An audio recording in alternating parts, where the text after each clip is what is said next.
just been working through the switching on the dashboard here, so I thought I'd share that quickly, because it's not always obvious with switches. So right, we're right, navigation lights, anchor all round white light on and off, but we've got navigation lights on, and it's, as we've said earlier, very foggy, so we have got those on. Still not sure what that button is. Right, panel lights are pretty obvious. That's the stereo is connected to panel lights and behind there, behind the clocks and dials. This is cabin lights, so cabin lights are on. That's a remote switch for cabin lights back on. Right, this is an interesting one. This is a link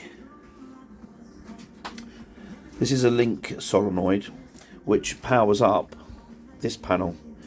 So if I turn that off, none of these work. That's all dead. Right, however, turn that back on. He's now lit up. Come over here. There's the hooter. There's wiper. There's wiper. And there's demist. That's the demist button. And that's the demisters there, just at the bottom of the windscreens. Oh, sorry, washer wiper. That's washer wiper. That's demist. And that's them there. So that's all up and running. But if you notice, if I put that you can see that illuminated on that demist. If I do that isolator again, the panel goes off. Anyway, coming further along, water pump. I'll leave that back on actually, because I'm going to need that. Right, so where were we? Water pump. Water pump powers up the holding tank emptying pump and the shower drain pump. That's what that switch circuit is for. And this one is for normal tapped hot cold water. This one is anchor. This powers the anchor circuit. It doesn't lift the anchor up and down, but sends life to it. This is instruments. Autopilot is obvious. Right, then we got to 3 where the labels are faded, but let me tell you what they are, because we've worked it out. This one, first of the 3, is an LED light bar facing backwards from the radar arch and shining up behind the boat. This is a big arse LED light bar on the radar arch facing forward, and this is the LED step lights, which are there in red.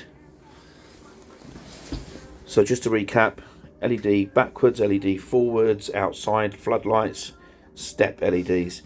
This is obvious. We've done this panel, hooter, port starboard wiper, wash wiper, demist. Turn the demist on, we're going to need that. Right, this panel is obviously bilge pumps, fore and aft. They're hardwired, they work manually on that switch. This fuel one is a bit of a weird one, because with the ignition, right, so this panel now on these switches only come live on a split charge relay if the engine is on. And one of that one is, believe it or not, fuel gauges. So fuel gauges don't read unless the ignition is on and you actually press that button. Not sure why Jeanneau done that, but that's what they do. This is the actual anchor winch up and down, in and out, lived up by that one on the other panel as we spoke about. This is the reversing camera. It's very, very foggy today, so that reversing camera isn't actually showing much. But nonetheless, you can see that's lit up. You see if I turn that off, there you go. So that's off. So that's that switch there. So that's turning on and off an auto reversing camera. And I think this switch still remains unknown to us. We haven't worked that one out yet. We'll come back on that one when we found out what it is. Hopefully that's helped in some small way. And we'll keep going and sussing the boat out.